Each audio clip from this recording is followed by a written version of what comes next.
duo qilganda ikkita qo'lni ko'krak barobariga ko'tarish va duo so'ngida qo'lni yuzga surtish. Soib ibn Yazid radhiyallohu anhu rivoyat qilgan hadis sharifda anna nabiy sallallohu alayhi va sallam kana iza da'a rafa'a yadayhi va masaha bihima wajhahu rawahu imom Abu Dawud. Nabiy sallallohu alayhi va sallam duo qilganlarida ikkita qo'llarini ko'tarib uni yuzlariga surtar edilar deb aytib o'tadi. Mana payg'ambar sollallohu alayhi vasallam qanday duo qilar ekan?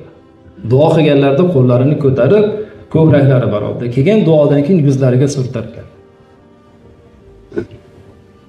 Va Umar ibn Hattob radhiyallohu anhu aytadilar: "Kana Rasululloh sallallohu alayhi va sallam iza madda yadayhi fi du'a'i lam yaruddahuma hatta yamsaha bihima wajhahu." Payg'ambarimiz sallallohu alayhi va sallam qachon duoga ikkita qo'llarini ko'tarar ekanlar, qo'llarini duoga cho'zar ekanlar, ularni yuzlariga surtmagunlaricha qaytarmas edilar deydi.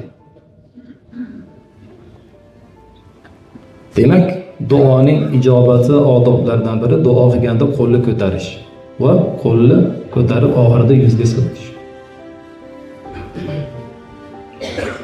Mana shu narsada ham kibr qiladiganlar bor yoki nazar pisand qilmaydiganlar bor.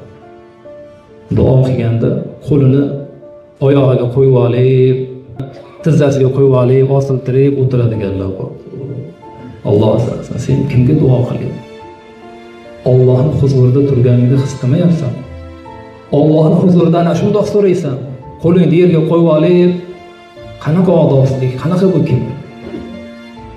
Allohning huzurida turganingni his qilib, chordona qurib o'tirgan bo'lsang, cho'kkalab, Allohning huzurida, podshohning huzurida turganingda his qilib Allohga duo qilish kerak.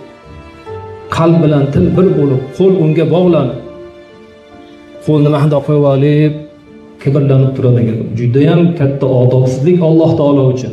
Mayli unga duo kerak bo'lmasa ham Allohning huzurida unaqa hurmatsizlik, odobsizlik qilib turmaslik kerak.